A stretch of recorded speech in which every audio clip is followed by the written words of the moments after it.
kami muliakan, Inspiration and Solution pagi hari ini kita akan membahas sesuatu yang selalu menarik untuk Anda semua. Kita akan membahas tentang apakah fashion dan kuliner exhibition masih menarik di era artificial intelligence saat ini. Karena kita tahu bahwa dunia sedang mengalami perubahan yang sangat luar biasa, di mana AI, artificial intelligence itu sudah memasuki di berbagai sektor, industri, dan kehidupan kita.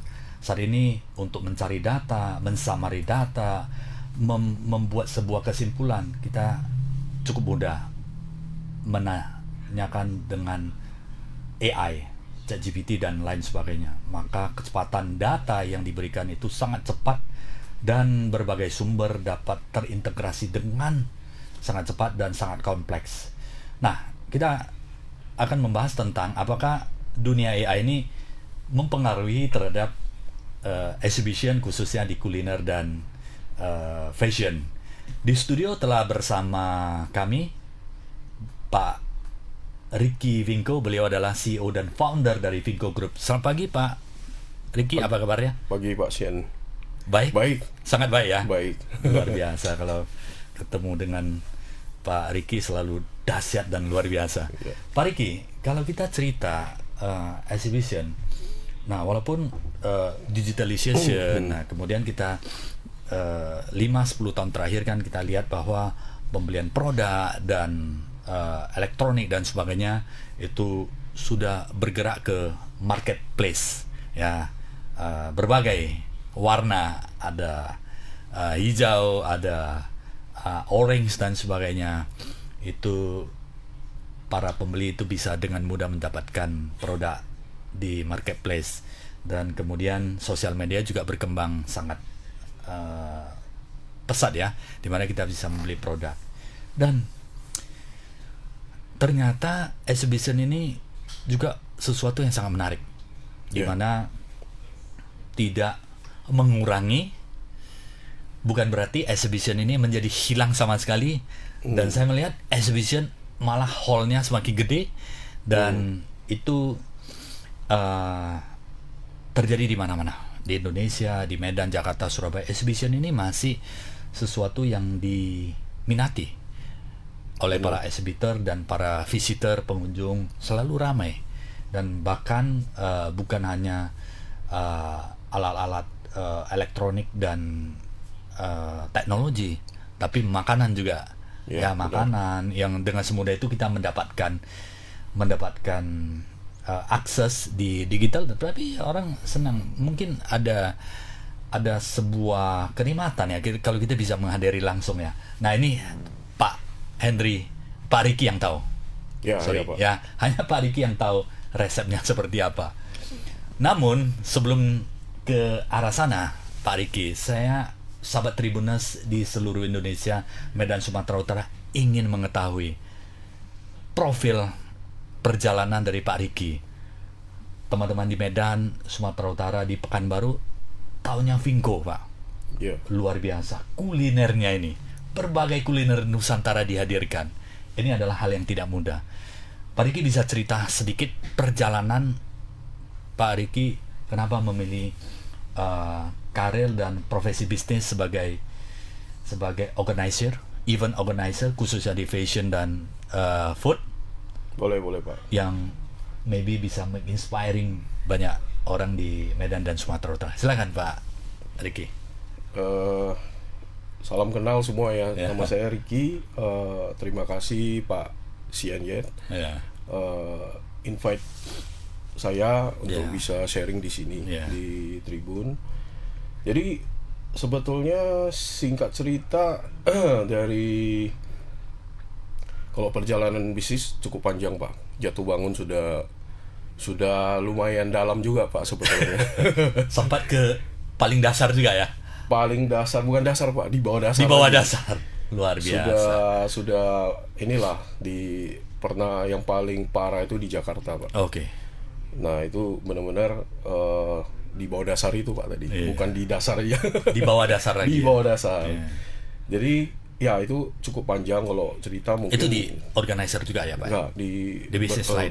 Beberapa bisnis yang Yang terakhir sebetulnya yang di Jakarta itu di properti, Pak. Oh, okay. Dalamnya itu di properti, namun singkat cerita saya juga comebacknya di properti juga. Oh, jadi sekarang ada bisnis properti, bangun rumah juga, Pak. Oh, sebagai developer. kontraktor dan developer ya. Lebih kepada developer ya. Iya, developer. Jadi singkat cerita, kalau dari IO, dari organizer itu memang ada dulu saya kan pernah juga ikuti MLM, Pak, dan asuransi. Ya.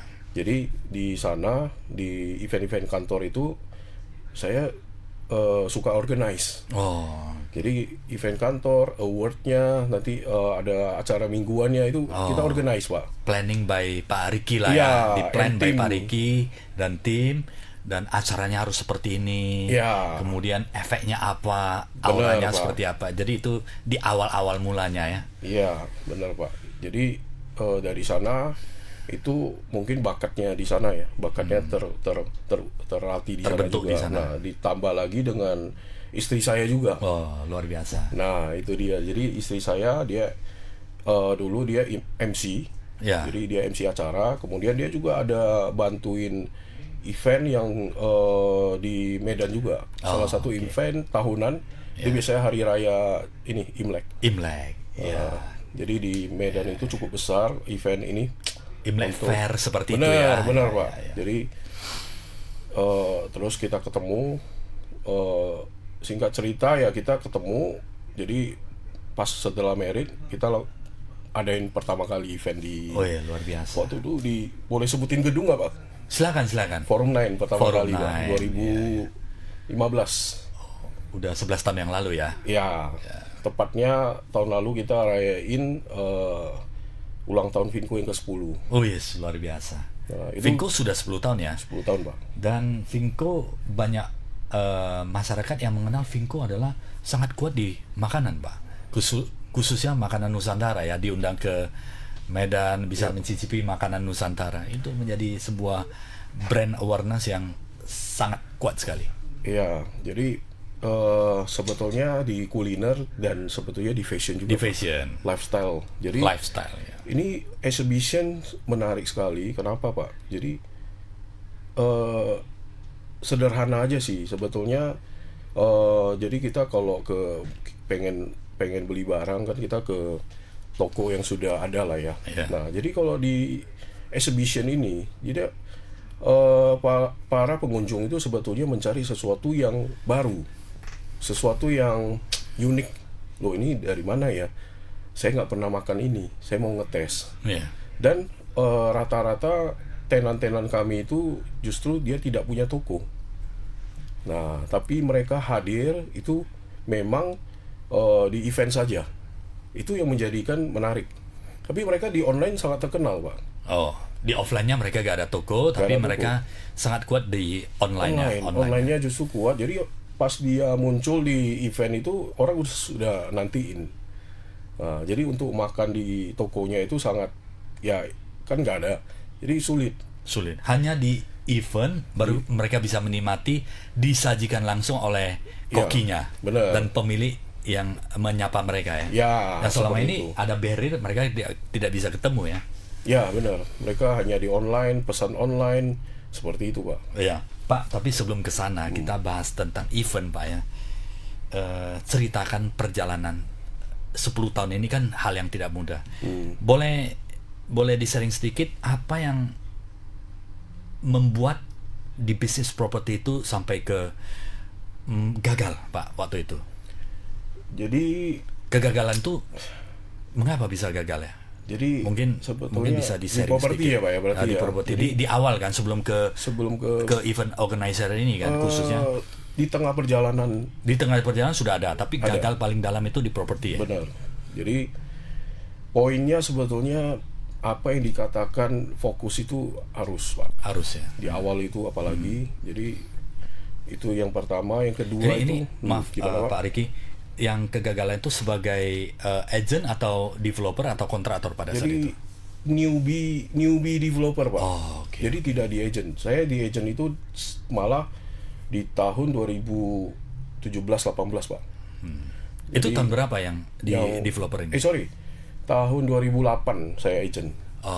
2000 yang developer itu 2016 Pak, 15-16 Pak. 2016. Jadi kira-kira setahun setelah kita mulai Vinco Pak.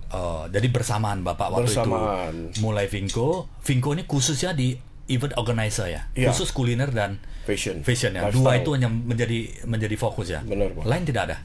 Lain ada lifestyle, barang-barang produk lifestyle, alat memasak seperti itu. Tapi mereka ikut memang mostly ke memang event ini brandingnya itu adalah fashion dan kuliner Pak.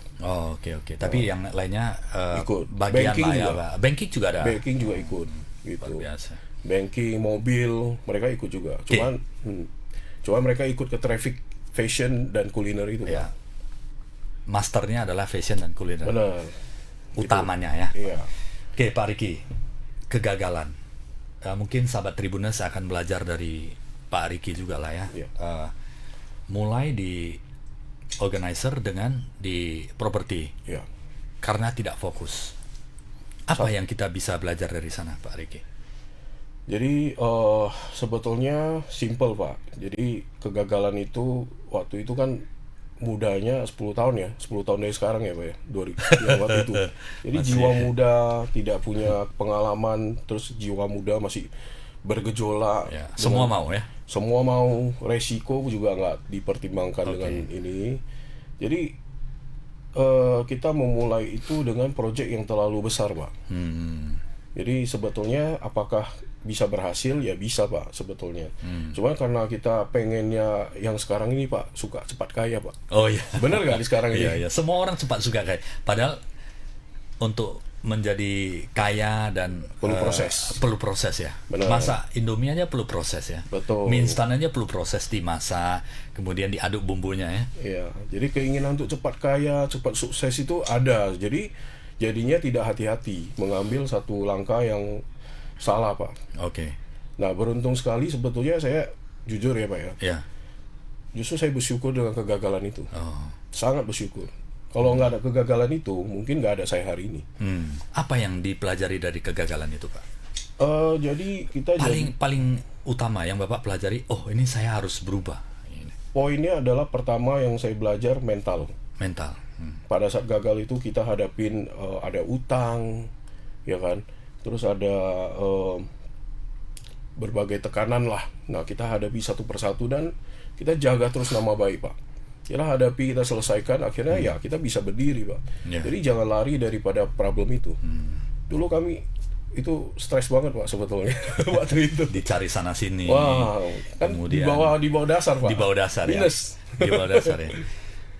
Nah setelah itu berapa lama dari tahun itu kegagalan itu Pak Ricky bangkit kembali bahwa itu saya harus berubah dan kemudian pada saat itu apakah masih bagaimana menjaga fokus itu properti dan di exhibition ini bagaimana menjaga supaya nanti keseimbangan itu terjadi sehingga perusahaan bisa escape dari overcome itu kesulitan itu dan bisa bangkit lagi.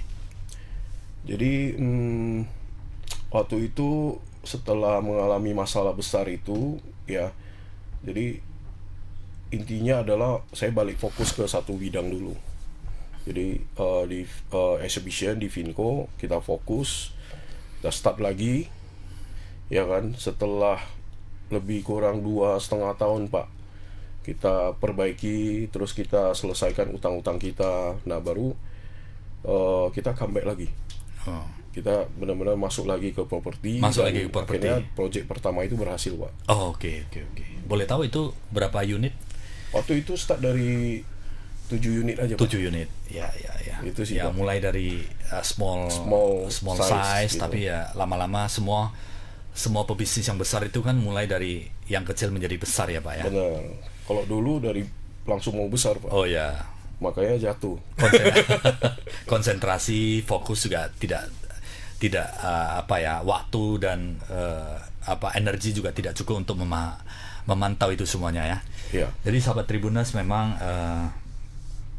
di dalam bisnis itu perlu fokus ya, perlu fokus dan kita perlu mengukur ya kekuatan kita. Betul, Pak. Optimis boleh ya Pak ya? Optimis boleh, tapi jangan berlebihan. Jangan berlebihan. Semua perlu terukur. Lebih sedikit, oke. Lebih Tapi sedikit. terlalu banyak nanti menjadi Cedera. Terlalu paksa, kalau kita olahraga terlalu paksa juga gym, cedera ya. Kayak fitness, Pak. Iya. Misalnya kita bisa 5 kilo, kita lebihin jadi 7 kilo, it's okay lah. Tiba-tiba dari 7 loncat ke 20 kilo. Itu resiko cederanya pasti lebih besar. Pasti lebih besar ya. Gitu. Karena kepengen terlihat lebih kekar, akhirnya cedera. Benar, sama. Everyone juga gitu. Semua memiliki step-step yang harus dilalui. Mental yang Bapak rasakan pada saat itu seperti apa? Mungkin emosi, mungkin kacau, mungkin ada saat tertentu memang waktu itu prosesnya lumayan ya Pak ya, karena untuk perbaiki itu kan butuh waktu 2 tahun. Jadi di dalam proses itu panjang ya, emosi, kacau itu udah pasti sudah lewati. Jadi justru untuk saat ini dari mental itu terbentuk, kita jadi sekarang ya lebih wise lah, lebih stabil gitu Pak. Apa yang formula yang semakin wise itu tentunya ada satu formula kan Pak, satu resep yang membuat kita ada batasan do and don't, yang boleh dan tidak boleh. Di dalam bisnis yang selama Bapak jatuh di properti dan naik lagi, kemudian satu tahap demi satu tahap project, dan kemudian organisasi ini dapat resep apa yang Bapak dapat? Jadi bahwa yang don't itu nggak boleh, itu apa batasnya? Kalau saat ini saya cuman resepnya ini kan panjang ya Pak ya. Ya.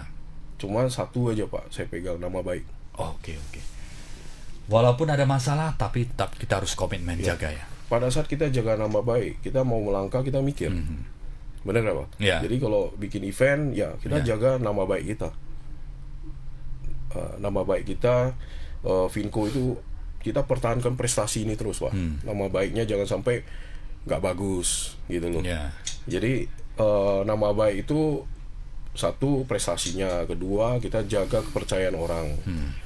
Ya, transaksi semuanya itu kita benar-benar juga jagain. Maksudnya nggak yang ada banyak sekali event-event organizer yang tidak pegang janji seperti itu. Kami tidak mau begitu karena kita sudah pernah lalui itu Pak. Kita hadapin dan kita bisa berdiri tegak sampai saat ini gitu loh Pak. Karena kepercayaannya, integriti, kepercayaan yang diberikan oleh para partisipan, para exhibitor, mereka para brand itu percaya kepada perusahaan Pak Ricky dan Vinco, dan itulah yang membawa Vinco itu sampai saat ini ya. Benar, itu Pak. Bapak selama 10 tahun ini achievement apa yang Bapak paling rasa itu adalah kerja keras ini ternyata saya puas seperti itu? Achievementnya banyak ya Pak ya. Materi ya udah pasti ya. Saat ini kita kalau dari pribadi saya sudah lebih ke pengen berbagi Pak. Berbagi. Jadi ada beberapa komunitas, ada teman yang mungkin belum pernah melewati hal yang saya lewati. Jadi mereka sharing, pas sharing ya dapat apa yang saya sharing itu rupanya bisa mengubah berbagai paradigma yang salah Pak. Bisa membantu mereka ya. Khususnya mereka profesional atau pebisnis. Pebisnis juga ada ya. Anak muda juga ada. Yang penting berbagi lah ya. Berbagi. Mereka bisa sukses. Pak Ricky happy. Kalau ada sharing kepada mereka ya. Benar. Kalau materi ya bisa gimana ya Pak ya. Gak habis-habis ya Pak kita cari. Tapi kalau dengan berbagi seperti itu, ada yang memang hidupnya berubah Pak. Ada yang lebih sukses. Jadi itu kesenangan sekali Pak. Kesenangan batin lah. Kesenangan batin. Gitu Pak. Pak Ricky, saat ini fokus di Medan, Sumatera ya? Sama Medan, ada event Jakarta. Di Jakarta juga ada? Jakarta saya ada buka lapangan padel Pak. Di mana itu Pak? Di Al-Sutra. Al-Sud ya? Al-Sud. Ada buka juga. Berarti fokus di properti tapi di olahraga ya? Olahraga di Jakarta. Di Jakarta ya. Gitu. Masih di Jakarta masih ada developer bangun perumahan? Kalau developer di Medan saja. Di Medan saja ya. Saat ini kalau masuk ke itu olahraga itu memang sambil networking lah Pak. Ya, sambil melatih insting bisnis di ibu kota itu gimana. Iya. Kompetisinya beda ya. Iya. Cuman memang dengan expand ke bisnis yang berbeda itu ya kembali lagi tantangannya ada juga Pak. Iya. Tantangannya tetap lain. Apa saja Pak. tantangannya, Pak? Saat ini lapangan padel lumayan oversupply Pak. Iya. Dan terakhir kabarnya izin diperketat ya Jakarta ya. Izin diperketat ya kita. Karena membuat masyarakat di sekitar itu kadang terganggu. Ada seperti ya, itu. Kalau di dalam komplek, di dalam klaster iya. Kalau punya kami itu di jalan besar. Di komersial area, jadi tidak ada masalah dengan itu. Nggak ngaruh lah ya terhadap keamanan dan izin-izin dan sebagainya. Ya, itu sih Pak. Pak Riki, ya. Kalau Pak, kita cerita sekarang 10 tahun lagi, Vinco ini akan Bapak bawa kemana? 10 tahun lagi, from now. 10 tahun ke depan ya Pak ya. Ya. Pastinya exhibition itu menurut saya itu nggak akan mati sih Pak. Nggak akan mati. Karena walaupun AI, digitalization, YouTube dan sebagainya, akses untuk ke digital itu kita mendapatkan sesuatu dengan mudah, exhibition masih menarik. Masih Pak. Kenapa? Karena manusia ini suka dengan experience. Jadi kalau hanya terbatas di ruang ya internet, duduk dengan komputer saja, itu pasti bosan Pak. Jadi orang suka bersosial. Karena di exhibition itu kita ketemu dengan banyak orang, ya kan. Kadang di Vinco itu pebisnis sama pebisnis, pengusaha, teman-teman itu ngumpul Pak. Oh, oke. Mereka kadang-kadang ketemu apa ya orang pengusaha top Medan ya bisa ke Vinco juga itu Pak. Jadi ada komunitas ya? Ada komunitas. Itu komunitasnya Pak Riki bangun sendiri atau ada memang sudah ada existing seperti klub-klub tertentu? Itu luar biasanya datang sendiri Pak. Friends ya? Iya, ajak teman-teman satu ya. Jadi karena memang kurasi produk kita cukup ketat Pak. Jadi di Vinco itu orang mau join tidak bisa langsung join Pak. Oke. Exhibitor itu brand itu nggak bisa join? Nggak bisa langsung join. Harus melalui tahap kurasi. Misalnya kalau makanan kita test food dulu. Siapa yang tes Pak? Saya dan istri. Langsung Pak. Jadi harus ada filter di awal, memenuhi syarat baru boleh ikut ya? Benar. Jadi bahkan ada yang bukan sebenarnya kalau cuman terima saja langsung bayar aja Pak. Tapi kita justru ada misalnya nih ada slot masih ada sisa 5 gitu. Iya. Cuma karena tidak memenuhi syarat, kami juga nggak terima. Iya. Jadi marketing kami juga kadang gimana ya, dia kan mau closing Pak. Iya. Ya kan? Udah ngebet mau closing. Tapi kita nolakin. Iya, karena produknya tidak memenuhi persyaratan. Akhirnya kita 5 ini juga kosong, nggak masalah. Gitu. Karena kita maunya pengunjung itu mendapatkan produk yang sesuai kualitas, lah dengan kualitas. Ya gitu sih Pak. Berapa banyak brand yang ikut ke Vinco setiap exhibition? Minimal.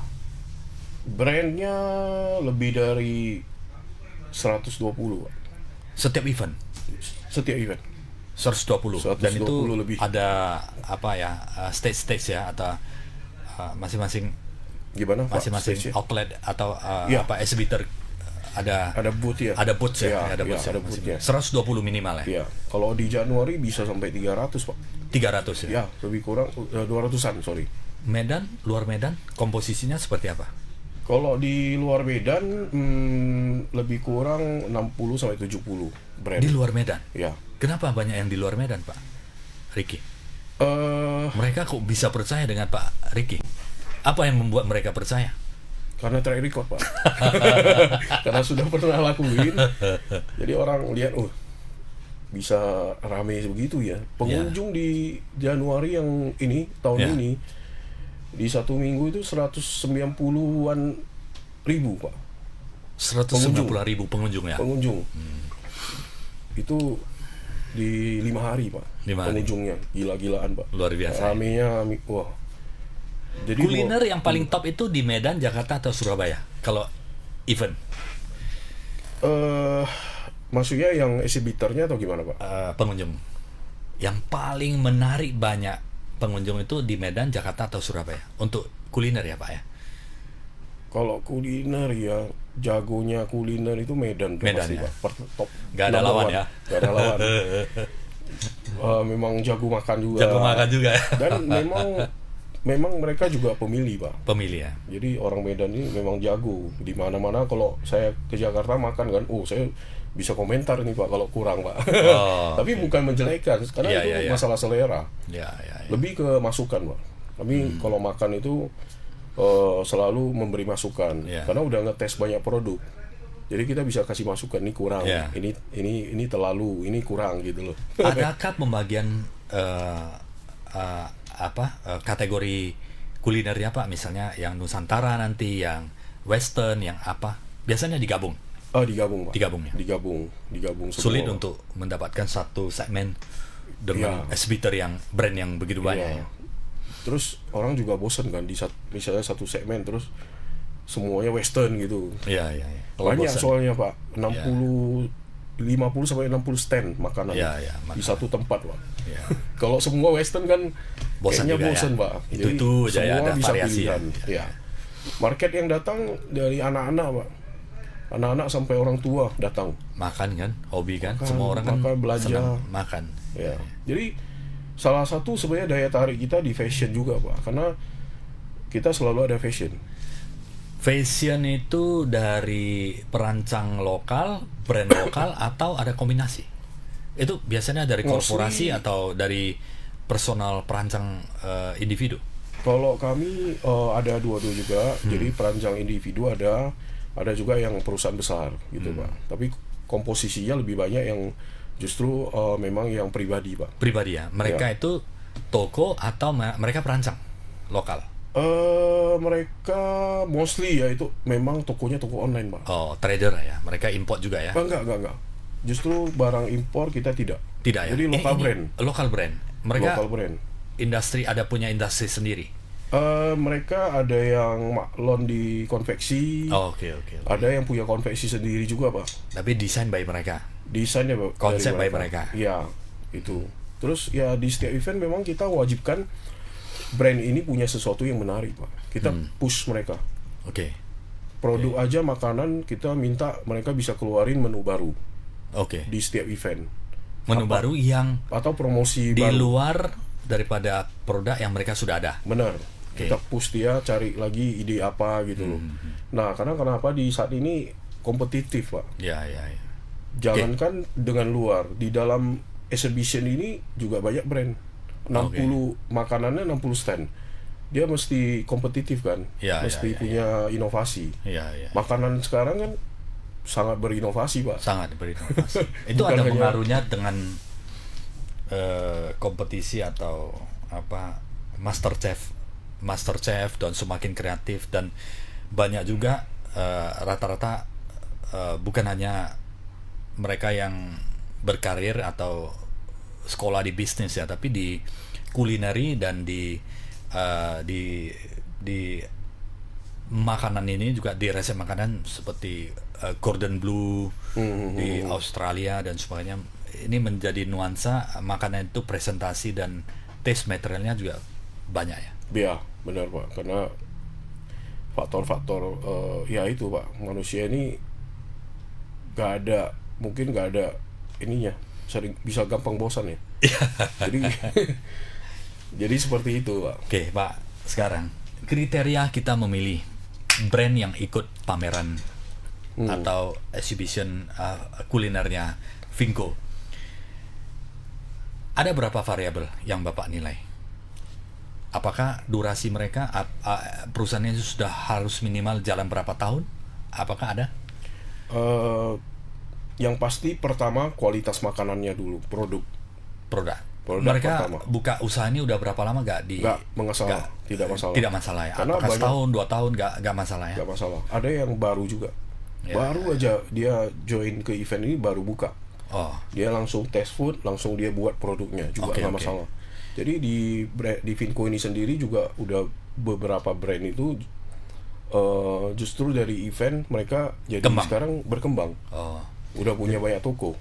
Jadi bisa dikatakan Vinco ini adalah tempat para brand itu untuk membranding usaha mereka ya. Benar. Setelah masuk Vinko, bisnis saya menjadi besar. Malah jadi besar. Menjadi besar ya. Iya. Secara tidak langsung membantu brand ini promosi dan membesarkan mereka. Ya, secara tidak langsung seperti itu, Pak. Jadi karena kenapa? Marketnya memang sudah di sana, Pak. Ya sudah kan? terbentuk ya. Terbentuk. Mereka visitor itu datang memang belanja, Pak. Gitu loh. Apakah visitor itu mencoba makanan 60 booth itu kan nggak gampang itu, Pak? Mostly mereka bisa 5 hari datang terus, Pak. Ini pecinta kuliner atau mereka ini kategori yang 5 hari datang terus, ini orang kategori seperti apa ya? Setiap hari makan. Setiap hari makan, terus mereka setiap hari belanja, belanja baju. Jadi keluarganya ya kalau cowok suaminya pasti ya belanjanya kan nggak lama kan biasanya kalau cowok ya. Jadi mereka nunggu, mereka sambil makan gitu loh. Gitu sih, Pak. Pak Rigi, kalau misalnya ada teman-teman para pebisnis kuliner yang ingin mendaftar di pamerannya atau di exhibitionnya kuliner, persyaratannya apa aja, Pak? Persyaratannya ya tentu harus enak ya, itu mandatory, kualitas. Oke. Kemudian kualitas produk ya, karena ada baju juga, Pak, soalnya fashion. Mereka juga biasanya kita lihat produknya juga, Instagramnya, modelnya seperti apa gitu. Itu ada tim yang ngecek semuanya ya? Ada, Pak. Itu ada. Kemudian yang kedua, tentu dia harus pilih, dia udah punya nama brand. Ada yang baru soalnya, Pak. Terdaftar ya? Terdaftarnya kita nggak ngecek ke sana. Ada mereknya ya? Nggak boleh merek orang lain, dia punya sendiri. Merek sendiri gitu, Pak. Jadi brand itu kemudian dia juga bekerja sama mau mendesain, dia punya toko booth di pameran itu. Jadi kami mewajibkan setiap brand itu. Mereka desain sendiri? Ya mereka pakai jasa desain. Cuman mereka harus buat sendiri tokonya di sana, Pak. Dan harus di-approval oleh Vinko, benar. Perlu di-approval? Biasanya perlu, Pak. Perlu ya? Biasanya mostly sebelum saya approve, saya tanya dulu booth-nya bagaimana. Oke. Gitu. Itu jadi menjadi nilai tambah ya? Benar. Karena kembali lagi, Pak, kalau event itu terlalu biasa orang ke sana gini, Pak. Kita kalau ke toko atau ke mall atau ke exhibition, Bapak pasti pertama kali pasti tertarik dengan booth yang cantik. Iya. Desainnya, itu packagingnya, temanya ya. Setiap exhibition ada temanya, Pak? Ada, Pak. Misalnya tema Cengbeng, tema Imlek, tema Ramadan, ada. Jadi setiap event itu yang menjadikan pengunjung itu tidak bosan, Pak. Jadi ada tema tertentu itu. Yang paling ramai, Pak, tema apa? Cengbeng, Ramadan, Imlek? Semua sih rame ya. Yang paling rame biasanya ya Imlek, Pak. Imlek paling rame. Imlek karena orang mau belanja baju, Pak. Dan banyak duit ya. Gitu, udah THR ya. Itu paling rame, Pak, biasanya. Bapak tahu aja ya. Di mana ada sumber banyak uang, di sinilah dibuat exhibition, pasti daya tarik itu menjadi besar. Benar, Pak. Kalau untuk fashion, Pak, mandatorinya apa? Fashion, misalnya para exhibitor yang ingin bergabung. Fashion juga sama ya, produknya juga, Pak. Jadi kita lihat, tapi lebih ke kalau fashion, kuratornya, maksudnya yang ngecek, yang seleksi itu istri saya, Pak. Karena baju cewek ya, Pak. Kita nggak ngerti. Icip makanan istri. Kemudian seleksi, icip makanan suami istri, Pak. Suami istri. Kemudian seleksi fashion istri. Iya. Kalau gitu cari istri yang bagus aja, Pak ya. Wah, yang bisa seleksi semua ya. Iya. Oke, Pak, kalau kita cerita kriteria keberhasilan sebuah exhibition itu apa, Pak? Omset, pengunjung, word of mouth, kira-kira ada 3-4 lah, Bapak. Kalau itu semuanya penting, Pak, sebetulnya ya. Pertama yang pasti harus rame, Pak. Pengunjung harus, berarti kita sukses untuk promo event ini. Pengunjung datang baru ke omset. Karena balik lagi, omset itu bisa terjadi ya mungkin faktor ekonomi, kan. Yang kedua juga seberapa menarik produk yang disajikan, itu udah pasti. Udah pasti ya. Quality of product and service itu mandatory utama. Karena kalau produk yang bagus, orang akan mencoba. Konsepnya seperti itu ya. Tapi tidak terlepas daripada peran organizer untuk menarik sebanyak mungkin pengunjung kemari. Bagaimana Bapak lakukan itu? Kami cukup besar juga ya biaya untuk advertise-nya ya. Advertise-nya. Jadi setiap event itu kita pertama udah pasti ada billboard, Pak. Oke. Biasanya lebih kurang 5 billboard di jalan-jalan utama di Kota Medan kita pasang. Di kota. Benar, ada 5. Kemudian influencer ya, makanan tetap, maupun fashion ya. Ya, tetap jalan, Pak. Sebelum event mereka sudah mulai sounding, Pak. Udah mulai edukasi, promosi ya. Sampai ke event berlangsung mereka promosi terus. Kemudian setelah event juga kita tetap advertise-nya tetap jalan, Pak. Oke. Jadi bukan untuk apa? Supaya orang ingat terus Vinco, Pak. Oke. Setelah after 1 bulan, 2 bulan tetap jalan, Pak. Jadi kita bikin konten seperti itu. Iya. Menarik. Misalnya lah produk minuman lah, Pak. Ya kan? Emangnya dia tidak, saya sudah terkenal, saya nggak perlu iklan lagi. Iya. Sampai sepanjang masa ya. Selagi perusahaan itu masih eksis ya. Benar. Jadi Vinco itu juga bukan pada saat tidak ada event ya udah tidak ada advertising, tidak. Jadi walaupun tidak ada event, kontennya tetap harus jalan, Pak. Makanya Vinco walaupun exhibition sudah selesai tapi namanya tetap eksis ya. Di mana-mana terdengar Vinco. Makasih, bahkan Pak. Makanannya kalah tenar sama Vinco-nya, Pak. Waduh. Ini luar biasa sih. Iya. Dan Pak Ricky, berapa banyak exhibitor atau brand yang mereka repeat kembali untuk ikut pameran?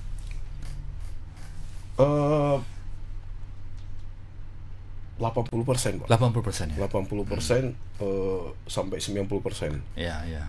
Itu, Pak. Cuman memang mereka ikut kembali ya? Iya, mereka ikut setiap kembali. Ada event Vinco, mereka akan daftar ya? Iya. Cuman memang balik lagi juga, Pak. Namanya bisnis ya. Bisnis itu memang ada yang memang susah survive-nya. Ada juga. Karena sudah kadaluarsa atau mungkin ya sudah tidak inovasi ya. Ya, marketingnya kurang. Kami juga selalu kasih nasihat, saran. Selalu. Jadi tapi kan balik lagi itu kan dapur orang, Pak. Kita nggak bisa terlalu ikut campur. Cuman kami kalau punya misalnya duduk bersama ya kan ngobrol, kalau mereka minta masukan ya kami support lah ya, Pak ya, supaya mereka bisnis maju dan akan menjadi bisnis partnernya dari Vinco kan sama-sama berkembang ya. Benar, itu, Pak. Jadi kami sampai di poin itu sih, nggak yang pelit-pelit ilmu, nggak ada juga, Pak. Karena kami juga di bisnis lain, jadi kami bisa kasih nasihat juga, Pak. Bukan berarti saya bisnisnya cuma IO, saya bisnisnya ada bisnis lain. Bisa ini mereka, bisa kasih masukan lah. Itu, Pak. Pak Ricky, ya. Di dalam event apa yang paling krusial yang harus dijaga supaya event ini dikatakan berhasil? Pelayanan, kenyamanan, pelayanan di event ya itu pasti, Pak, harus. Itu jadi kebersihan. Saya selalu apa yang paling utama ya? Yang Bapak jaga Vinco ini adalah identik dengan service yang ada ya. Jadi gini, Pak, saya selalu mikir itu kalau saya jadi pengunjung ini gimana enaknya gitu. Jadi saya datang, saya merasakan pertama yang saya harus lihat itu adalah produk-produk yang bagus, udah pasti. Kalau desain, booth juga ya. Kemudian makanannya, bajunya. Jadi itu yang pertama kali pasti, makanya Vinco itu terkenal dengan seleksi, Pak. Itu paling terkenal itu. Kita dulu pernah kita panggil 5 food blogger untuk ngetes, Pak. Oh ya? Untuk seleksi. Yang tidak lulus ada? Ada lah pasti. Banyak ya pasti ya? Ada. Yang tidak lulus pasti kecewa dong. Vinco ini sombong ini. Saya mau bayar loh, Pak. Masa nggak boleh exhibition? Jadi kami tidak menolak biasanya. Kami minta diperbaiki dulu. Jadi kami nggak bilang ini nggak bisa, nggak. Saya selalu bilang ini diperbaiki bagian ini, packagingnya, rasanya, sampai dia ya sendiri ya kalau dia nggak bisa dia menyerah Pak, dia nyerah sendiri, gitu Pak. Memang belum memenuhi kriteria ya kita nggak bisa terima gitu Pak. Tapi kami tidak menolak karena soal kualitas rasa itu kan bisa diperbaiki Pak. Iya. Benar ya. Jadi bukan harga mati, udah nggak bisa ikut, enggak. Jadi mereka nggak bisa merasa kita sombong dong, kan gitu. Karena memang kami juga bukan tidak mau menerima, tapi kami memperbaiki justru ke kualitas produknya. Gitu Pak. Tampilan boots, tampilan produk fashion dan makanan. Benar. Kemudian packaging juga pengaruh ya. Itu harus diperhatikan juga, titik utama. Harus Pak, harus banget. Jadi kadang-kadang kita kasih masukannya, misalnya bootnya, kamu buatlah boot, misalnya dia kan perlu baru ini belum ada boot, kamu buat, ini biaya dan sebagainya. Ya kalau kamu tidak berani promosi, kamu udah pasti itu kamu udah bisa memenuhi syarat untuk kalah sih sebetulnya. Iya kan? Dia tidak mau keluarin budget untuk tampilannya itu. Udah lemah, apalagi produknya, pasti kepercayaan terhadap produk itu menjadi berkurang. Bener. Jadi ya kamu nggak bisnismen dong, berarti kamu begini aja nggak mau gitu loh. Ada di Tatar ini misalnya sebelum pameran seluruh partisipan atau exhibitor ini, para brand itu ditatar untuk supaya mereka bisa do the best pada saat exhibition. Ada Pak, ada. Dari marketing kami selalu kasih saran mereka untuk advice ke brand itu. Kemudian kita juga ada Zoom meeting Pak. Ada Zoom meeting dengan mereka, support mereka ya. Ya, karena mostly mereka kan ada dari luar kota Pak. Jadi Bapak secara tidak langsung membina banyak UMKM loh Pak. Ya, benar Pak. Mereka menjadi berhasil, produk, service, packaging dan sebagainya. Benar Pak. Hobi kuliner itu udah lama Pak? Hobi kuliner ya udah lama. Udah lama ya. Makanan apa yang paling disukai? Makanan apa ya? Nusantara. Sebetulnya saya pecinta kuliner apa? Jujur aja saya sebetulnya pecinta mie Pak. Mie. Itu ramen? Apakah mie, udon? Apakah segala lokal? Jenis mie, Pak. Segala jenis mie. Sebetulnya, cuman sekarang udah kurang Pak, udah dikurangi Pak. Udah umur Pak. Di sesuai dengan kesehatan batasannya, lah harus gitu. Jadi dikurangi lah karbonya, kan mie itu karbo Pak. Protein yang harus banyak ya. Ya, protein banyak. Jadi memang, tapi kalau ditanya ya pecintanya memang kuliner mie Pak. Pak Vinco. Value yang paling 3 values yang ada di Vinco ini apa Pak? Yang values ini yang benar-benar dijaga oleh Vinco. Pertama pasti ya itu tadi nama baik sudah pasti. First. Yang kedua Pak? Yang kedua Inovasi kalau namanya exhibition kan itu aja Pak. Datang, booth, pameran, pengunjung, branding, gitu-gitu aja putar. Apa yang bisa dilakukan? Banyak hal Pak. Jadi dari konsep acara itu kan harus terus update ya. Jadi sesuaikan dengan zaman, ya kan. Kemudian branding juga banyak yang bisa dilakukan. Branding itu menarik sih Pak sebetulnya. Jadi ide-ide yang liar, ide-ide yang kreatif itu dituangkan dalam. Saya suka itu Pak, liar Pak. Contohnya Pak, saya ini liar ide. ini menarik nih Pak. Nah, kemarin pas jalan-jalan ketemu satu ide, saya lihat ada mobil exhibition juga, warnanya pink Pak. Ya kan? Terus akhirnya saya itu di luar negeri Pak. Saya lihat menarik juga ya ini ya idenya ya. Saya buat Pak mobil pink operasional. Jadi warna pink ya? Jadi warna pink. Oke. Pink dan tulisannya Vinco. Jadi eye catching banget ya? Eye catching. Itu mobilnya juga ya Alphard sih 2007 Pak. Yang dulu saya pakai. Jadi saya jadikan itu Pak. Warna pink sekarang. Itu STNK ganti warna? Harus ganti warna ya? Harus dong Pak. Harus ya, menjadi identity. Kenapa pilih pink? Karena gimana ya? Lembut ya? lembut ya. Waktu itu cukup menarik sih. Atau istri yang suka warna pink? Justru saya nggak gitu suka pink sih sebetulnya. Cuman ini menarik. Lembut ya, lembut. Eye catching banget ya. Karena pink itu hampir tidak ada di jalanan. Iya. Hampir tidak ada. Jadi ada pun satu-satu di tempat kita di Sumasri orang pada tahu semua Pak. Mobil pink, Vinco udah tahu pasti. Ya. Oke, Pak, boleh tahu Vinco ini artinya apa, Pak? Jadi Vinco ini sebetulnya dulu karena ini ya Pak ya, karena banyak yang kita mau bisnis kan. Jadi kita pikir waktu di Jakarta saya mau bikin brand fashion juga Pak. Sebetulnya ada fashion brand sendiri. Iya, jadi kita pikir lah apa ya brandnya ya, yang cewek sih mikirnya gitu kan. Jadi waktu itu saya pikirnya pakai nama istri. Jadi istri saya namanya kan Vincentia. Oke. Jadi saya yang awalannya Vin, terus belakangnya gimana gitu ya, apa ya. Jadi saya hubungkan dengan corporation Pak. Oke. Jadi korporasi ya. Korporat. Jadi co biasanya co kan. Jadi cuman saya ubah jadi agak kekinian. Vinco. Dari CO jadi KOO Pak. Iya. Gitu, jadi Vinco. Bapak suka ya yang unik-unik ya? Iya. Seperti apa ya? Kepengen tampil beda di antara yang ada gitu. Ini bagaimana? Ini dari dulu sudah mulai ada atau memang ini konsep ini harus ada atau dari originalnya Bapak memang suka berbeda daripada yang lain? Sebetulnya awalnya lebih ke istri ya. Istri saya suka begitu. Cuman akhirnya saya juga jadi terpancing Pak. Diferensiasi ya. Iya, jadi saya ada terpancing. Unik, orang mencari kita karena ada sesuatu yang unik ya. Benar. Jadi kita jadi hobi buat prestasi atau sensasi Pak. Gitu. Cuma yang positif ya. Iya. Menarik. Itu sih. Oke. Nggak terasa ya waktu kita hampir 1 jam. Oke. 2 pertanyaan lagi Pak Ricky.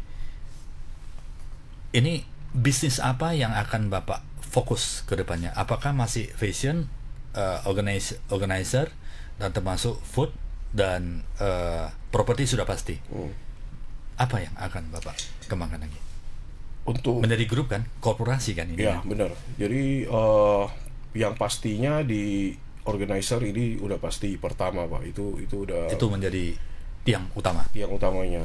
Jadi sekarang kita juga udah punya namanya Senang Manajemen Pak. Senang Manajemen. Senang. Jadi itu sebetulnya brand yang bisa berkolaborasi dengan perusahaan lain. Oke.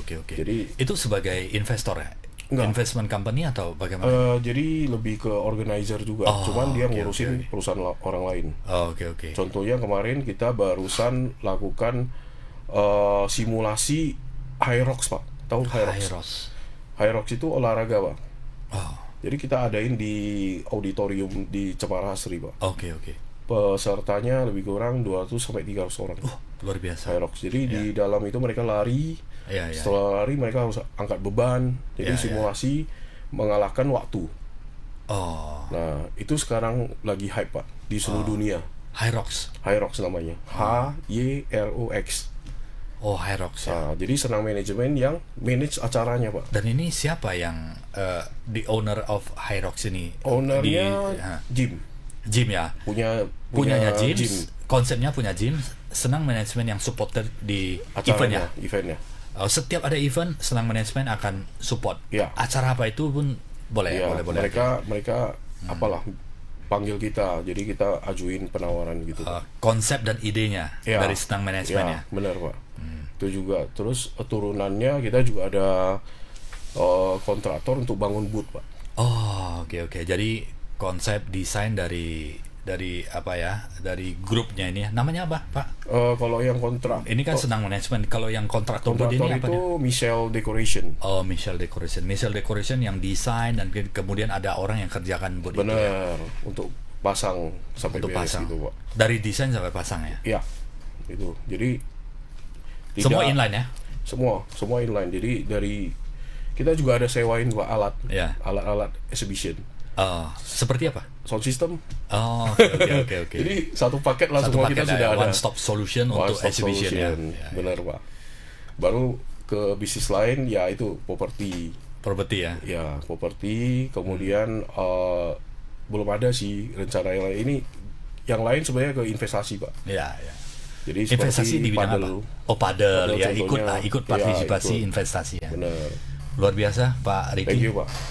Terima kasih sudah bersama Tribuners, Tribun Medan selama 1 jam. Sahabat Tribuners, semoga apa yang di-sharingkan oleh Pak Riki Vinko ini bermanfaat bagi sahabat Tribuners, menjadi motivasi kita semua bahwa kegagalan itu atau pada saat kita berada di dasar atau di bawah dasar, yang penting adalah memperbaiki dan tetap semangat, dan nama baik adalah kunci eksistensi kita ke depannya. Sebagai penutup, Pak Riki bisa satu kalimat atau satu kata yang bisa menginspirasi sahabat Tribuners.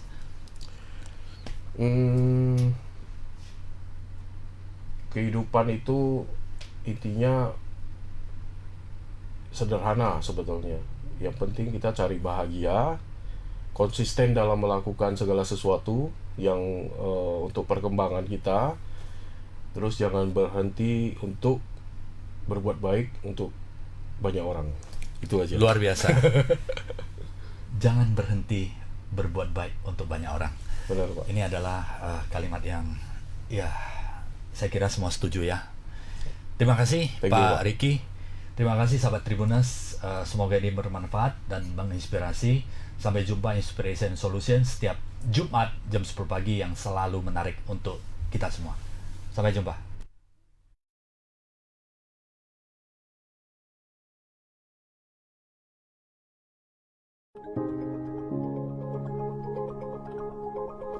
Thank you.